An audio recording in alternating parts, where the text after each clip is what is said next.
मुंबईतल्या आगरीपाडा सार्वजनिक गणेशोत्सव मंडळाचं यंदाचं अमृत महोत्सवी वर्ष आहे। या वर्षी मंडळानं शिवकालीन राजमहल उभारलाय। हा संपूर्ण देखावा तयार करण्यासाठी 3 महिने लागले असून सिंहासनावर बसलेल्या बाप्पाची भव्य दिव्य मूर्ती गणेश भक्तांना आकर्षित करत आहे।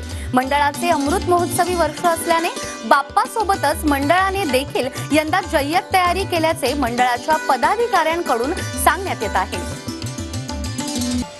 राज्यात गणेशोत्सवाचा उत्साह आपल्याला पाहायला मिळतोय।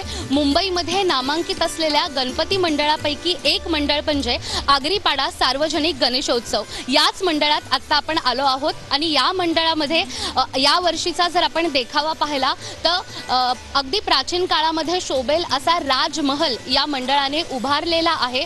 त्याच पद्धतीने संपूर्ण डिझाइन आणि डेकोरेशन करण्यात आलंय। या बाप्पाचं खास वैशिष्ट्य असं आहे की सोन्याचे चांदीचे दागिने या बाप्पाला परिधान केले जातात आणि दरवर्षीप्रमाणे याही वर्षी बैठा असा हा बाप्पा आहे। काय सांगाल तुमच्या संपूर्ण संकल्पनेविषयी?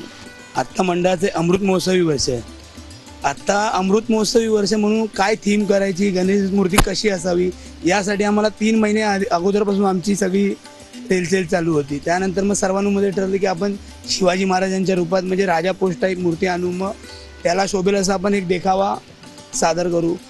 हे महत्त्व एवढं आहे की ह्याचा आजूबाजूचा जो देखावा आहे हा स्थानिक कलाकारांनी बनवलेला आहे। गेल्या 4 वर्षांपासून TV9 मराठी बाप्पा मोरया या आमच्या विशेष कार्यक्रमाच्या माध्यमातून अशाच प्रकारे मंडळांमध्ये येते आणि या मंडळांमधले जे देखावे आहेत, जे बाप्पा आहेत ते आपण बघत असतो आणि गोवर्धन कडून देखील तुम्हाला मिळते एक आनंदाची भेट। कारण गोवर्धन घी हे बनलं आहे गाईच्या शुद्ध दुधापासून। यंदाचा गणेशोत्सव आपण साजरा करूया गोवर्धन घी सोबत, कारण ते आहे शुद्ध सोनेरी आणि दाणेदार। बोला गणपती बाप्पा मोरया, मंगल मूर्ती।